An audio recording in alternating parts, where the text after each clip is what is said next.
Subscribe کریں احسن الاسلام official channel کو اور دبائیں بیل آئیکن کو تاکہ آپ ہر آنے والی لیٹسٹ اپڈیٹ سے آگاہ رہیں۔ بسم اللہ الرحمن الرحیم۔ اللہم صلی علی محمد وعلی آل محمد کما صلیت علی ابراہیم وعلی آل ابراہیم انکا حمید مجید۔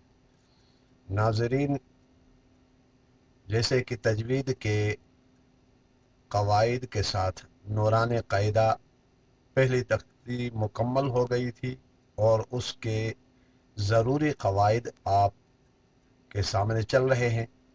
آج کا لیسن میں ہم نے حروف یرملون یا را لام میم واو نون، یرملون جس کا مخفف کیا ہے؟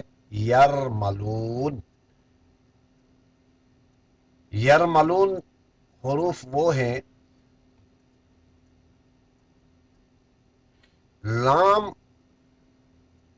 اور را کے علاوہ، لام اور را کے علاوہ تمام حروفوں میں، یہ حروف یرملون 6 ہیں جس میں لام اور را کو آپ نکالیں گے۔ یہ ہائی لائٹ میں نے کر لیا ہوا ہے، ذرا دیکھ لیجئے گا اپنے ویڈیو کو روک کر۔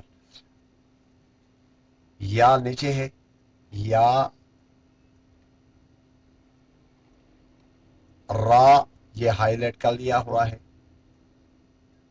لام، میم، واو اور نون۔ حروف یرملون 6 ہیں لام اور را کے علاوہ، لام اور را کے علاوہ باقی حروفوں میں ادغام مع الغنہ ہوگا، ادغام ہوگا۔ ادغام کہتے ہیں ایک چیز کو دوسرے چیز میں داخل کرنا، مدغم۔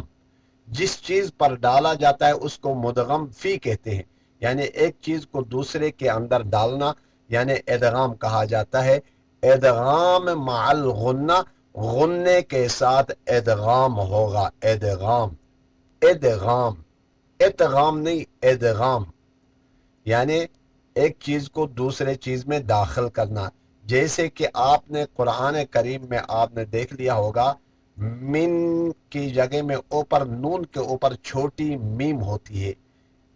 اب من نہیں پڑھیں گے، میم، میم، میم کو میم میں مدغم، نون میں یعنی مدغم کر کے میم سے بدل دیا، اس کو ادغام مع الغنہ، اور میم کو میم میں مدغم کر کے آپ نے ادغام کرنا ہے، یعنی لام اور را کے علاوہ باقی حروفوں میں ادغام مع الغنہ ہوگا، اور باقی 2 حروف جو رہتے ہیں وہ ادغام بلا غنہ، بغیر غنے کے ادغام کیا جائے گا۔ یہ یاد رکھ لیں کہ حروف یرملون کتنے ہیں؟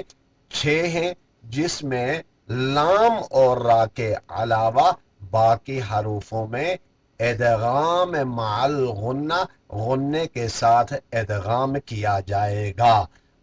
آج کا لیسن یہاں مکمل ہوا چاہتا ہے۔ والسلام علیکم ورحمۃ اللہ وبرکاتہ۔